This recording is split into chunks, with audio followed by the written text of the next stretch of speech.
C'est de juste d'ajouter des règles aux règles qu'on a déjà. Il n'y a rien d'anormal à ça. C'est vraiment notre tendance générale, c'est d'ajouter des règles aux règles qu'on a déjà. Puis après ça, on ajoute des règles à ces règles-là, puis on ajoute des règlements à ces règlements-là, et on se rend compte que finalement, on est 1000 fois plus strict que les règles du départ. Puis ça devient un réel problème. Puis c'est un peu ce qu'on voit dans le passage de ce matin, dans Luc 6, chapitre 6, versets 1 à 11. On voit des gens qui ont imposé des règles qui étaient au-dessus des règles de Dieu, puis on voit comment Jésus a agi face à tout ça. Donc, c'est un passage qui parle du sabbat. Donc, le sabbat, évidemment, c'est le jour du samedi. Pour les Juifs, c'est une journée très, très spéciale où on n'a pas le droit de travailler. Donc, juste expliquer un peu comment ça fonctionnait. Le sabbat dans l'Ancien Testament. Qu'est-ce que Dieu a dit pour le sabbat dans l'Ancien Testament? Dieu avait ordonné à son peuple de se reposer le jour du sabbat. On voit ça dans Exode 20, versets 9 à 11. On pourrait penser que Dieu, il y avait une longue liste de règlements puis de choses que tu pouvais faire, que tu pouvais pas faire le jour du sabbat. Mais c'est pas vrai. Les règlements par rapport au sabbat étaient très simples. Ce qui est écrit, c'est dans Exode chapitre 20, verset 9. Ça dit, tu travailleras 6 jours et tu feras tout ton ouvrage. Mais le 7e jour est un jour de repos de l'Éternel, ton Dieu. Tu ne feras aucun ouvrage, ni toi, ni ton fils, ni ta fille, ni ton serviteur, ni ta servante, ni ton bétail, ni l'étranger qui est dans tes portes. Donc, c'est assez clair. Personne ne travaille, OK? Car en 6 jours, l'Éternel a fait les cieux, la terre et la mer, et tout ce qui est contenu, et il s'est reposé le 7e jour. C'est pourquoi l'Éternel a béni le jour du repos et l'a sanctifié. Donc, c'est pas si long quand même. C'est répété une couple de fois dans Lévitique, dans Deutéronome. C'est généralement les mêmes instructions qui sont données. Il y a pas tant de détails de plus que ça. On voit un petit exemple de ça en action dans Exode 16 aussi. Dieu, en gros, il donnait de la manne à son peuple, qui était du pain miraculeux qui apparaissait. Et en gros, Dieu il disait, vous pouvez aller ramasser ça 6 jours de la semaine. Le vendredi, vous en ramassez le double. Et le samedi, le sabbat, vous sortez pas. Là, vous en ramassez pas. Parce que vous devez vous reposer. Donc, c'était aussi simple que ça. Donc, en gros, fais pas de gros voyages, fais pas de... repose-toi, profite de ton Dieu, puis complique-toi pas la vie avec ça. Donc, ça c'était les instructions de Dieu par rapport au sabbat. Reposez-vous. Donc, mais le sabbat, au fil des années, ça a changé. C'est devenu de plus en plus compliqué. Et au temps de Jésus, je dois mentionner, désolé. Le concept de prendre un jour de repos, c'est un concept révolutionnaire.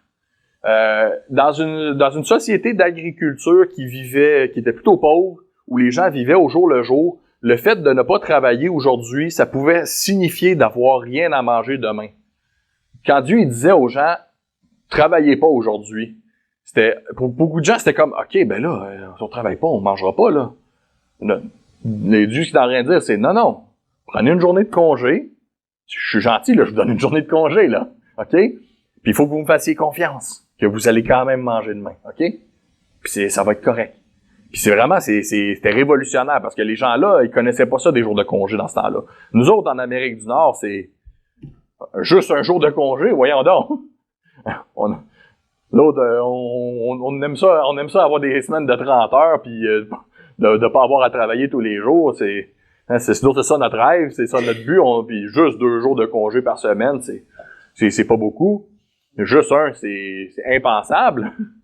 Donc voilà, mais dans ce temps-là, c'était vraiment quelque chose de révolutionnaire. Prendre une journée de congé, se reposer, prendre le temps de louer notre Dieu, puis de le remercier pour ce qu'il fait pour nous, puis de lui faire confiance qu'on va quand même être capable de subvenir à nos besoins, même si on travaille pas cette journée-là. C'est quand même incroyable. Mais le sabbat, ça a changé au fil des années. Donc, au temps de Jésus, au fil des années, les leaders religieux ont inventé des règlements par rapport au sabbat. Donc là, il y avait des règlements sur tout pour le jour du sabbat. Tu n'avais pas le droit de faire plus qu'un certain nombre de pas. Donc, tu sais, c'est vraiment, t'as pas le droit OK, faut que tu te mets, tout le monde se met un compteur de pas sur sa ceinture. Quand t'arrives à 1000 pas, c'est là que tu couches à soir, OK? Si tu fais ton 1000e pas quand t'es à la cuisine, too bad, c'est là que tu vas dormir. OK? Faut que tu penses vraiment à ton affaire. Il a fait juste les seules opérations médicales qui avaient le droit d'être faites, c'était vraiment les choses, traiter les blessures, ou si madame accouchait le jour du sabbat, là, OK, c'est pas vraiment un moyen d'empêcher ça. Mais sinon, tu faisais rien d'autre de médical. Pas le droit d'écrire. Pas grave si t'aimes ça écrire, ou tu sais, peut-être que ça te détend d'écrire, puis tu sais, t'écris tes prières, puis vraiment, ça te permet de te rapprocher de Dieu. Too bad, non, t'écris pas. Parce que écrire, ça peut être quelque chose de travail, ça peut être quelque chose qui te fait travailler. Et aujourd'hui, nos amis juifs ont continué d'ajouter des règles à tout ça. Aujourd'hui, tu n'as même pas le droit de faire qu'une machine utilise de l'électricité si elle n'en utilisait pas déjà. Donc, par exemple, ton frigo, c'est correct qu'il fonctionne, il est branché. Mais par contre, tu peux pas allumer une lumière parce que là, tu fais qu'il y a du courant qui passe dans ta lumière. Si ta lumière est sur un timer, là, c'est correct. Donc, ça va.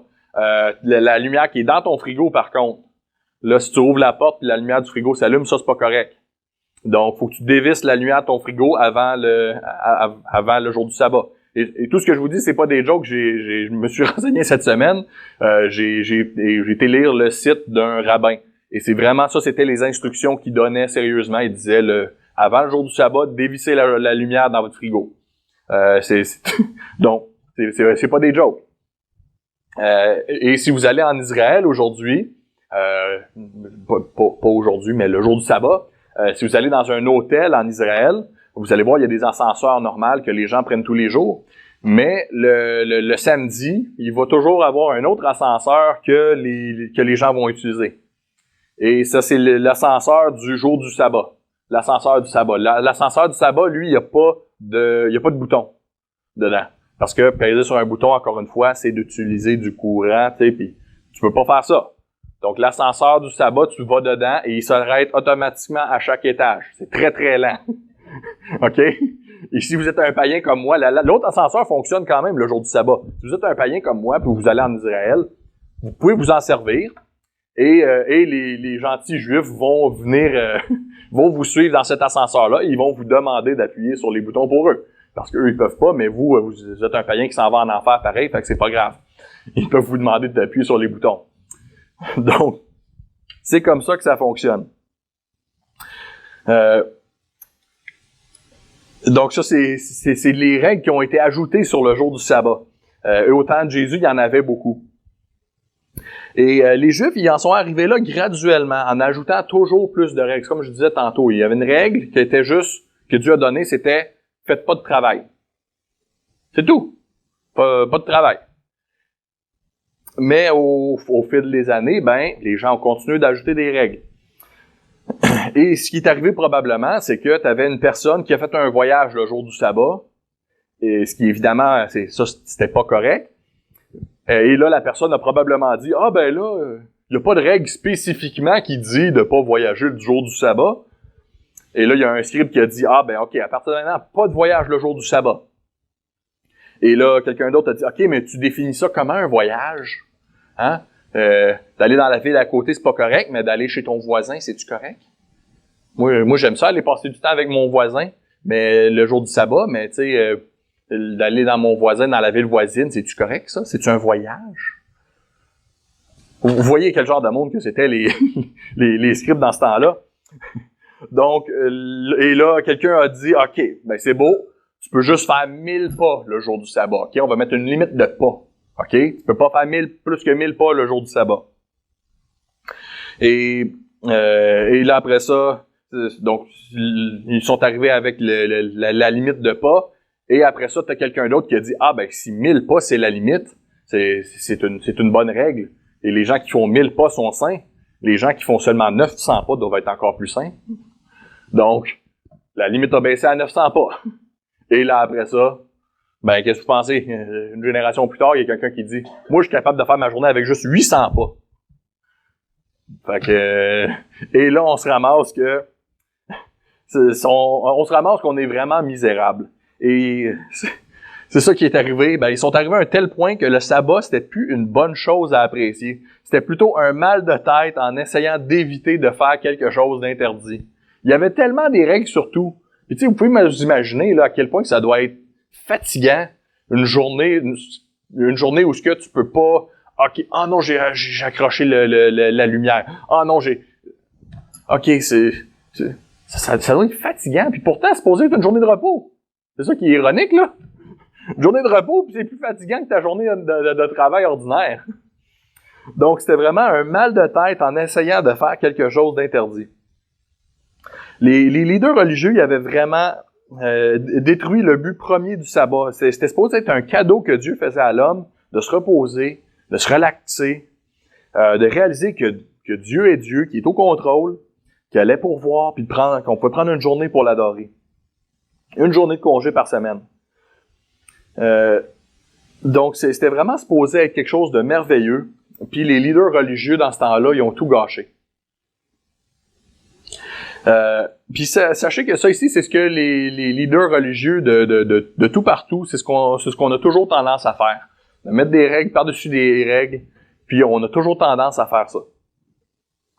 Et on a toujours tendance à détruire les belles choses que Dieu a pour nous. Et aussi, leurs règles étaient arrivées au point où elles étaient considérées au même niveau que les lois de Dieu.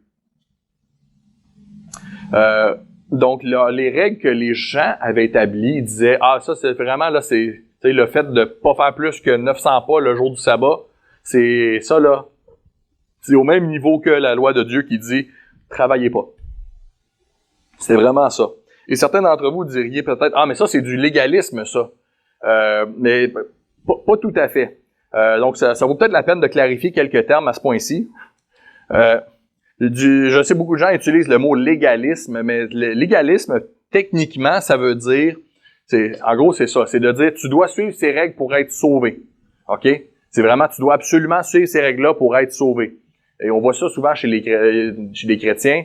Dans le livre de Galates, on voyait ça. Il y avait des chrétiens qui disaient, des chrétiens juifs qui disaient, ah ben les chrétiens païens, il faut qu'ils se fassent circoncire pour pouvoir être sauvés. J'imagine, il y en a certains d'entre vous, vous êtes contents il y a plus cette règle-là aujourd'hui, OK? Donc, mais ça, c'était d'ajouter une loi. Tu dois faire ceci pour être sauvé. Il faut que tu sois circoncis pour pouvoir être sauvé. Encore aujourd'hui, il y a certaines sectes qui diraient, pour être sauvé, il faut que, mesdames, vous n'avez pas le droit de vous couper les cheveux, il faut toujours que vous portiez des jupes. Pas qu'il y a rien de mal qu'une madame décide de faire ça, mais si on dit que c'est une condition pour être sauvé, ça, c'est du légalisme. Et donc ça, c'est vraiment ça c'est ce qu'on appelle du légalisme. Mais des fois, par contre, c'est le concept suivant. C'est un mot que j'ai inventé cette semaine parce que je voulais qu'on explique bien le concept. Donc, je vous le dévoile. C'est le religalisme. C'est un mot que j'ai inventé, là. C'est un mélange de légalisme religieux. Donc, certaines personnes pourraient dire c'est la religiosité, mais il y a plusieurs définitions à religiosité, donc je voulais pas m'embarquer là-dedans. Donc, le religalisme, c'est de dire que les règles que j'ai inventées sont aussi importantes que celles de Dieu et tout le monde doit les suivre.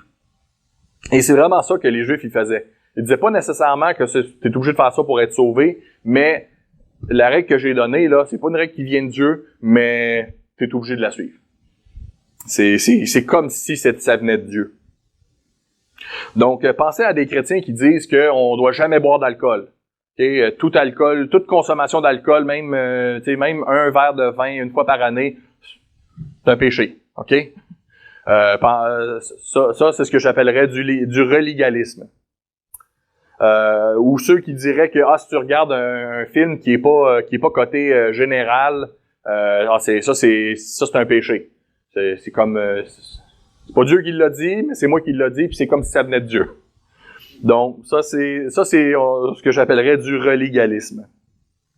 Donc, ça, c'est ce que les Juifs faisaient à l'époque de Jésus et c'est ce qu'on a encore tendance à faire aujourd'hui. Donc, maintenant, on va aller finalement dans le passage d'aujourd'hui, dans Luc chapitre 6. Juste pour spécifier, ni l'un ni l'autre est bon, ok? Je veux pas que vous pensiez, le légalisme c'est pas bon, mais le religalisme c'est bon. Non, ok? Les deux sont pas bons. Donc, Luc chapitre 6, verset 1. Ça dit, il arriva là, un jour de sabbat, appelé second premier, que Jésus traversait des champs de blé. Ses disciples arrachaient des épis et les mangeaient après les avoir froissés dans leurs mains. Donc, on voit les disciples de Jésus qui cueillaient des épis de blé, ils mangeaient le jour du sabbat. Donc, pour nous, ça pourrait sembler bien correct. Mais on voit au verset 2 que quelques pharisiens leur dirent « Pourquoi faites-vous ce qu'il n'est pas permis de faire le jour du sabbat? » Donc, ils ont commencé à les accuser de briser les lois du sabbat. Les pharisiens disaient « Hey, c'est pas correct ce que vous faites là. Hey, vous n'avez pas le droit de ramasser des épis de blé le jour du sabbat. » Mais, juste vous rappeler là, est-ce que ça disait dans Exode qu'il n'y avait pas le droit de ramasser des épis de blé? Surtout quand tu es en train de marcher, là, t'as-tu pas le droit de ramasser un épi de blé en passant? Non, ça disait pas ça. Ça dit de pas faire de travail. Donc, un fermier qui va sortir, cueillir son blé, le foule de blé le jour du sabbat, probablement mieux de pas faire ça. Mais si t'es juste en train de marcher, puis tu vois un épi de blé, puis tu le ramasses, puis tu le manges, y a-tu quelque chose de mal avec ça? Non. Donc, vraiment, le cœur avec lequel on le fait est vraiment très important. Si t'es vraiment pas en train de si ton but, c'est vraiment juste d'apprécier la création de Dieu, ben wow! C'est super, ça. Super à faire le jour du sabbat. Donc, les disciples avaient rien fait qui était contre la loi de Moïse. Mais c'était contre les lois ajoutées des Juifs. Les Juifs, à eux autres, il y avait des lois que, si un fermier n'a pas le droit de ramasser du blé le jour du sabbat, personne n'a le droit de ramasser du blé le jour du sabbat. Même pas juste un épi de blé en passant. Et Jésus, sa réponse, Jésus a montré à travers l'exemple de David que parfois il est même nécessaire de briser les lois religieuses des hommes. Il dit au verset 3, Jésus leur répondit, « N'avez-vous pas lu ce que fit David lorsqu'il eut faim, lui et ceux qui étaient avec lui? Comment il entra dans la maison de Dieu, prit les pains de proposition, en mangea et en donna à ceux qui étaient avec lui, bien qu'il ne soit pas permis qu'aux sacrificateurs de les manger. Et il leur dit, le Fils de l'homme est maître même du sabbat. » Donc, il leur montre, là, regardez, David, il mourait de faim. Il y avait une loi religieuse qui disait qu'il n'avait pas le droit de prendre le pain qui était là. Mais vous savez quoi? David, il l'a quand même mangé, le pain, puis c'était correct. C'est ça que Jésus est en train de dire. C'est correct ce que David avait fait. Et en gros, le passage, la Bible, quand ça parlait du pain qui était normalement réservé aux sacrificateurs, c'était pour des hommes saints. Et David, lui, dans l'histoire qui est mentionnée, je ne veux pas aller dans tous les détails, mais en gros, il disait, David, quand il est en train de mourir de faim, lui puis sa troupe, et finalement, là, il y avait la seule chose qu'il avait à manger, c'était le pain qui était pour les sacrificateurs, et le sacrificateur lui a dit, ok, c'est posé juste pour nous autres, mais juste pour être sûr, êtes-vous des hommes saints? En gros, c'est ça qu'il lui a demandé, êtes-vous des hommes saints? Et David lui a répondu, oui, on essaye de faire ce qui est bien. On n'est pas des gars qui sont en train de sortir puis coucher avec plein de femmes. On est des hommes de Dieu. Et le sacrificateur a dit, ok, parfait. Vous pouvez prendre le pain, allez-y, mangez ça. Donc c'est ça qui a été fait. Et Jésus est en train de dire, c'était correct de faire ça. Parfois, c'est même nécessaire de briser les lois religieuses que les hommes ont ajoutées. Parfois, ça peut être nécessaire. On ne va pas juste chercher à briser les lois religieuses juste pour faire réagir les gens, mais des fois, ça peut être nécessaire. Donc, allez pas dans l'Église catholique cet après-midi renverser toutes les chandelles juste pour les faire réagir. Là, faites pas ça, ok? Mais je sais pas si vraiment ça vous prenait une chandelle pour vous réchauffer, absolument. Je dirais allez-y, ok? Donc, parfois, ça peut être nécessaire de briser des lois religieuses des hommes. Et ensuite de ça, un autre sabbat, on voit au verset 6, qu'il y avait un homme avec une main sèche qui était à la même synagogue que Jésus un jour du sabbat. C'est-à-dire au verset 6, il arriva un autre jour du sabbat que Jésus entra dans la synagogue et qu'il enseignait. Il se trouvait un homme dont la main droite était sèche. Donc une main sèche, ça veut dire que sa main, elle fonctionnait pas. Elle était desséchée puis il n'arrivait pas à s'en servir. Aujourd'hui, cet homme-là aurait été probablement amputé. Et à l'époque, d'avoir une main qui fonctionnait pas, c'était vraiment, il y a des grosses conséquences. Particulièrement, là, ça dit que c'est sa main droite. Et là, la plupart des gens sont droitiers. Probablement que dans ce temps-là, c'était une plus grande proportion de ce qu'on peut lire. Donc, c'était vraiment très grave de pas pouvoir se servir de sa main droite. C'était pas comme aujourd'hui où c'est juste, tu peux pas jouer au hockey puis ça te prend plus longtemps à taper à l'ordinateur. Mais il y a probablement quand même certains travails que tu peux faire dans la vie. Non. Pour lui, vraiment, c'est dans une société d'agriculture, ça veut dire que tu peux pas travailler. Donc, cet homme-là était nécessairement pauvre. Il était probablement un peu rejeté de la société. C'était fort probablement un mendiant. C'était probablement le seul moyen qu'il pouvait faire de l'argent. C'était de demander de l'argent avec sa main gauche. Donc, c'était un homme qui a vraiment gravement besoin de Jésus. Et on lit au verset 7 que les scribes et les pharisiens étaient prêts à accuser Jésus s'ils tentaient de le guérir. Au verset 7, les scribes et les pharisiens observaient Jésus pour voir s'il ferait une guérison le jour du sabbat. C'était afin d'avoir sujet de l'accuser. Ça, je trouve ça vraiment incroyable. Ils tenaient tellement à leurs règles inventées, c'était tellement des religalistes, qu'il n'y avait aucune compassion pour l'homme avec la main desséchée. Ils tenaient tellement à leurs règles inventées qu'il manquait complètement le point principal qui était que Jésus était capable de guérir le gars, là. Et ils savaient que Jésus était capable de le guérir. Mais eux autres, ils étaient complètement à côté de la plaque. Puis plutôt que de se dire « Hey, Jésus est capable de guérir, Jésus doit venir de Dieu. Peut-être qu'on devrait le suivre. » Ils se disaient « Ah non, Jésus, t'as ruiné notre journée du sabbat. T'as brisé nos règles du sabbat. » C'est de manquer complètement le point. Je me souviens une fois à mon travail, en plein jour, je sais pas ce que je t'avais à vous raconter, c'est pas quelque chose que j'ai vu. J'en ai entendu parler par après, mais il y a une madame qui est arrivée à mon lieu de travail, qui est arrivée dans le stationnement. Elle a stationné sa voiture, elle est sortie et elle s'est mise à faire un numéro 2 dans le stationnement. En plein jour. Et donc, je sais pas trop c'était quoi qui lui passait par la tête à cette madame-là. Il y a un de nos gars de maintenance qui est allé la voir et il a dit « Madame, qu'est-ce que tu fais? » C'était assez évident, là, mais pourquoi? OK, c'est quoi l'affaire? Puis, et la madame a tout de suite, elle a dit « Ah, désolé, je sais que j'ai pas le droit de parquer ma voiture là. » OK? Je comprends pas. Et non, OK, la voiture stationnée à mauvaise place, c'était complètement secondaire, là. OK? C'était pas ça qui pressait dans le moment. OK? Vraiment, la madame a complètement manqué l'idée elle comprenait pas c'était quoi le problème. Vraiment, là. Ça fait penser un peu à ça. Les pharisiens, eux autres, ils manquaient complètement le but. Eux autres, c'est Jésus capable de guérir le gars, mais vous êtes stickés sur le sabbat, sur vos lois du sabbat inventées. Voyons donc. C'est un peu comme ça que je vois les pharisiens. Eux autres, là, c'est vraiment...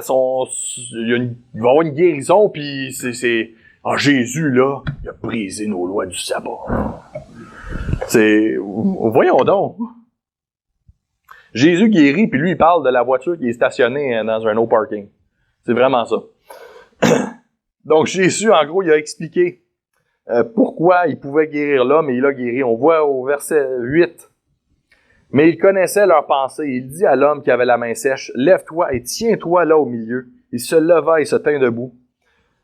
Jésus leur dit, je vous demande s'il est permis le jour du sabbat de faire le bien ou de faire du mal, de sauver une personne ou de la tuer.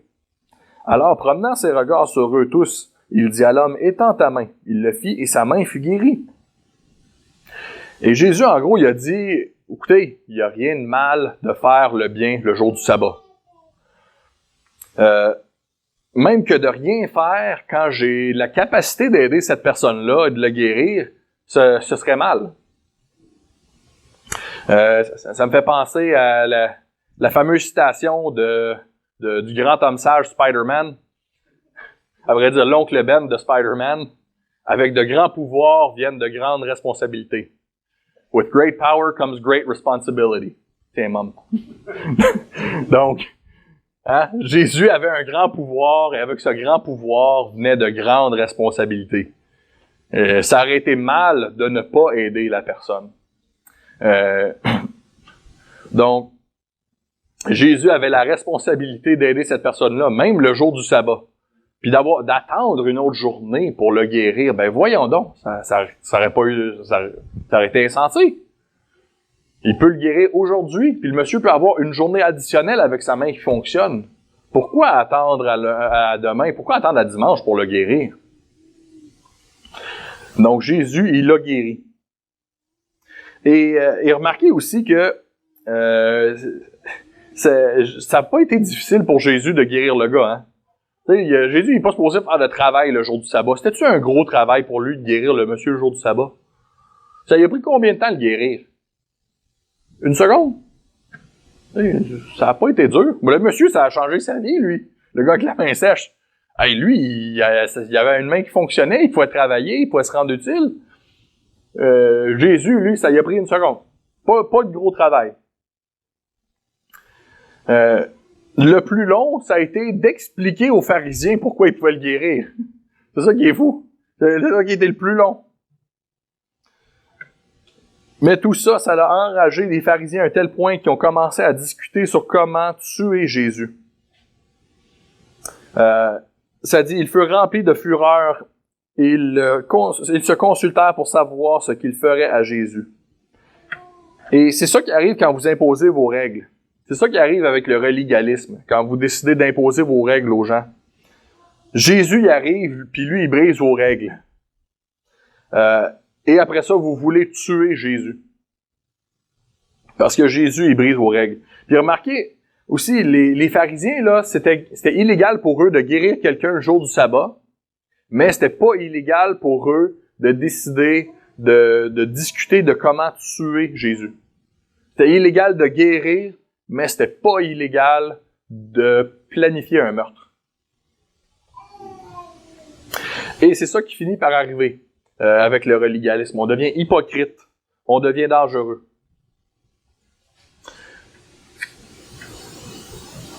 Et quand quelqu'un qui est comme Jésus veut arriver puis veut aider les gens, on finit par les détester et même potentiellement vouloir les mettre à mort. Donc, en conclusion, il n'y a rien de mal de s'imposer certaines règles en dehors de la Bible. Mais en général, on ne doit pas imposer ces règles-là aux autres. Personnellement, si j'apprenais qu'il y avait un film que je t'intéressais à regarder, mais que là, j'apprenais que ce film-là, il y avait plusieurs scènes avec des femmes en bikini, disons, ça se peut que je le regarde pas. OK? Parce que la Bible dit de ne pas regarder une femme pour la convoiter, puis moi, j'aurais de la misère à ne pas convoiter. Ce serait ma règle, parce que je sais que c'est une faiblesse pour moi. Par contre, la Bible dit pas spécifiquement que on peut pas regarder un film avec des femmes en bikini, OK? Ça dit de ne pas convoiter. Donc, c'est pas une règle que je vais imposer à tout le monde. J'encouragerais probablement la majorité des hommes à suivre cette règle-là, mais je l'impose. Mais disons, quelqu'un qui a pas cette faiblesse-là, disons, ma femme, je lui imposerais pas ça si elle voulait le regarder, ce film-là. Parce que je sais que ma femme, elle, voir des femmes en bikini, ça lui fait rien. OK? Vraiment, c'est pas ça sa faiblesse à ma femme. Je sais qu'il y a beaucoup de femmes, c'est pas ça leur faiblesse. J'imposerai pas cette règle-là. Pour certains d'entre vous aussi, ça pourrait être que vous juste de passer dans la section des vins et bières à l'épicerie, c'est trop tentant. Vous n'êtes pas capable de passer dans cette section-là sans avoir le goût de vider les étagères puis de vous saouler. OK? Ça se peut que ce soit ça votre faiblesse. Et à cause de ça, vous devez vous imposer comme règle, je passe même pas dans cette allée-là à l'épicerie. OK? Et c'est correct si vous voulez vous imposer ça comme règle.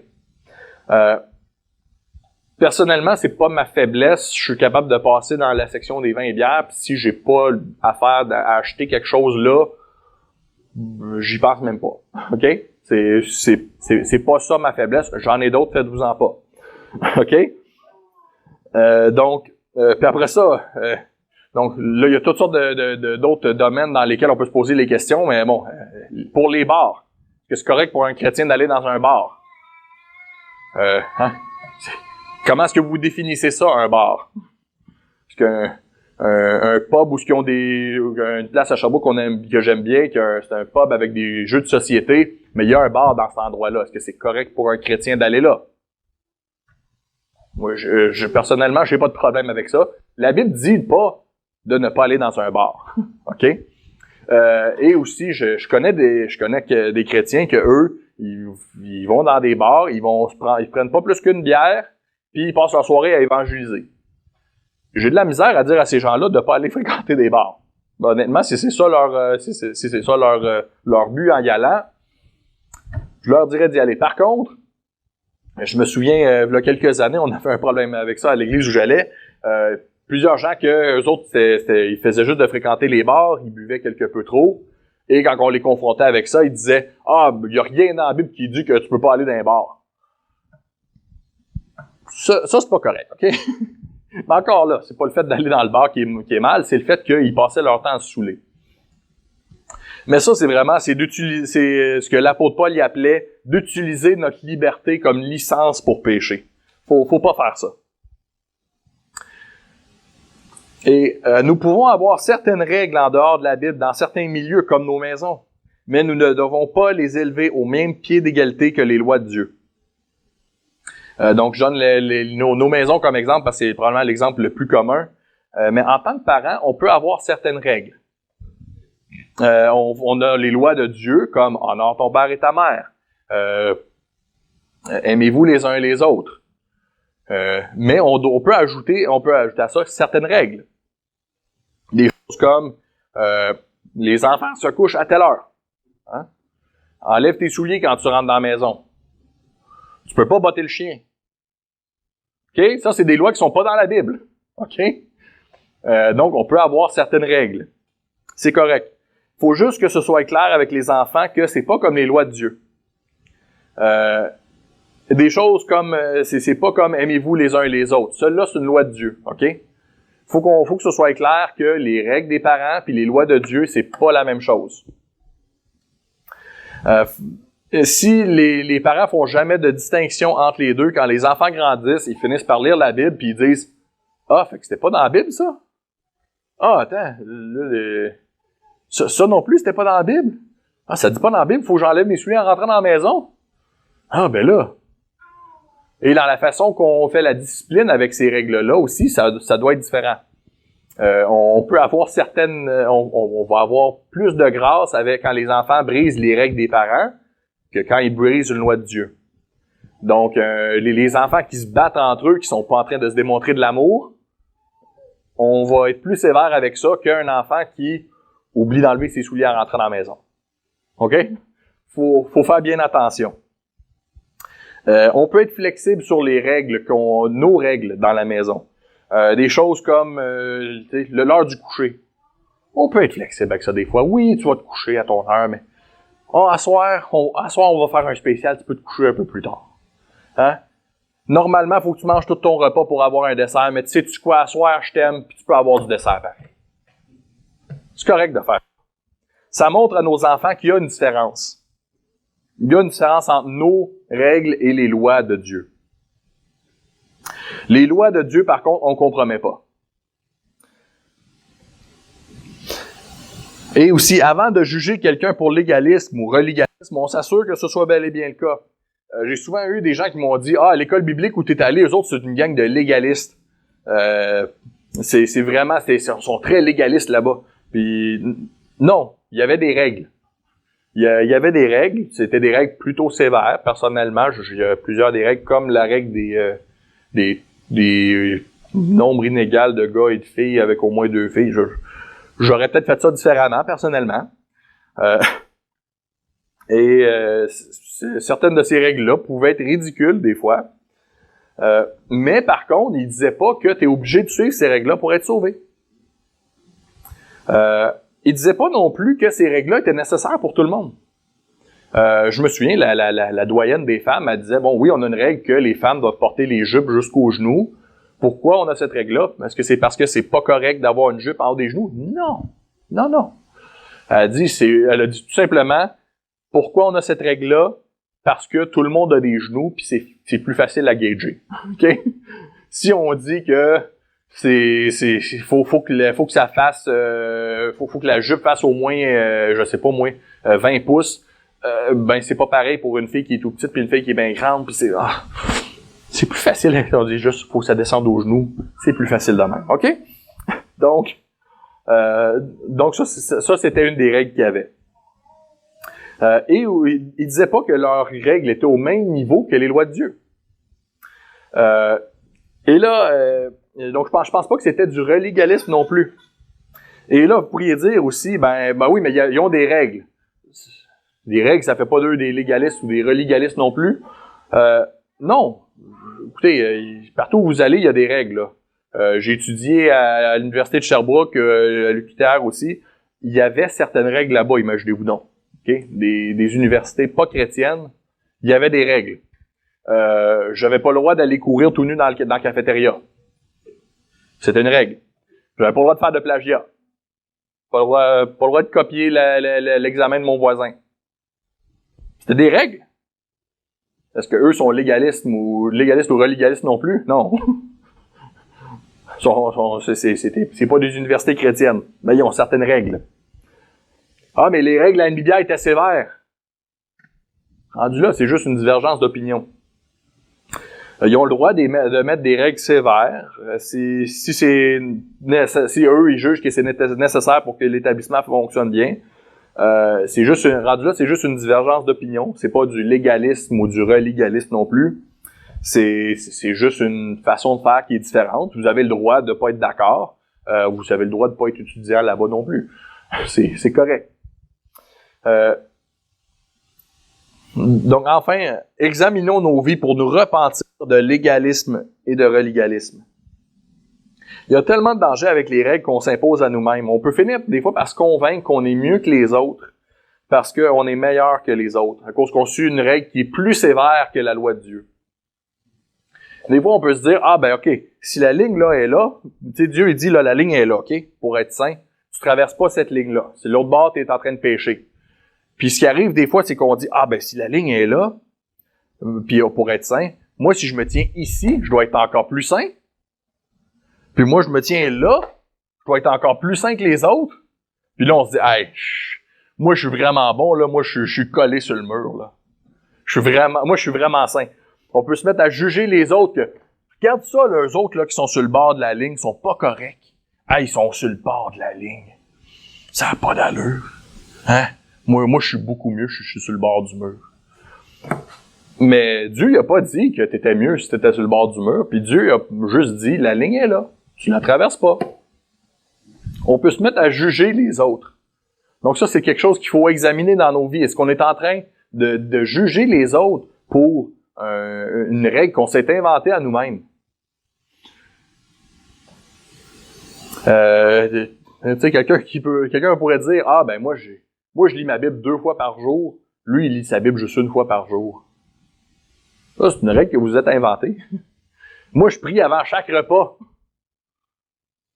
Ça dit pas dans la Bible, vous êtes obligé de prier avant chaque repas, là. Ça dit de rendre grâce en toutes choses. Attends, vous rendez-vous vraiment grâce en toutes choses?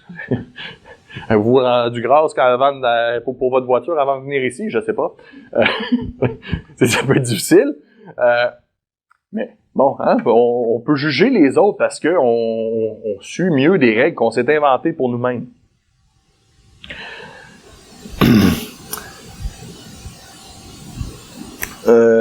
Donc, des fois aussi, on va juger les gens puis on va dire, tu sais, pourquoi tu t'entêtes à être aussi proche de la ligne que Dieu a établie? Pourquoi tu viens pas contre le mur avec moi? Puis la réponse, ça peut être, parce que moi, je suis bien ici, à côté de la ligne. Puis je peux mieux apprécier ma vie. J'aime ça, moi, pouvoir allumer et fermer la lumière le jour du sabbat. J'aime ça, moi, pouvoir écrire une lettre ou pouvoir prendre des notes de ce que Dieu m'a appris cette semaine, le jour du sabbat. Puis c'est correct.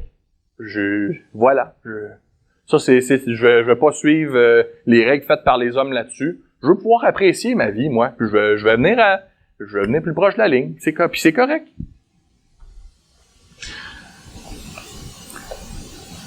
Donc, on n'est pas plus saint parce qu'on s'est mis une loi qui est en haut de la loi de Dieu. On n'est pas plus intelligent que Dieu. Donc, il y a plein de dangers dans le fait d'être légaliste, d'être religaliste. Il faut examiner constamment nos vies sur est-ce qu'on s'est mis des lois, puis ce qui est pas mal de mettre des lois en haut des lois de Dieu, à part des lois de Dieu. Mais il faut toujours s'examiner si est-ce qu'on est en train de juger les gens pour pas avoir suivi ces lois-là. Est-ce qu'on est en train de porter des jugements? Est-ce qu'on est en train de se remplir d'orgueil parce qu'on est en train de suivre des lois inventées? Il faut constamment être en train d'examiner nos vies pour ces choses-là et s'en repentir. Donc, je vais terminer avec ça. On va prier. Merci Seigneur pour ta parole qui nous enseigne plein de choses. Et aide-nous Seigneur à examiner nos vies pour voir si on est en train d'inventer des règles, parce qu'on le fait tous. Et aide-nous à voir les règles qu'on s'invente. Et aide-nous à s'assurer qu'on n'est pas en train de juger les gens pour les règles qu'on s'est inventées. Aide-nous à ne pas imposer ces règles-là aux autres. Je prie toutes ces choses-là au nom de ton Fils Jésus-Christ. Amen.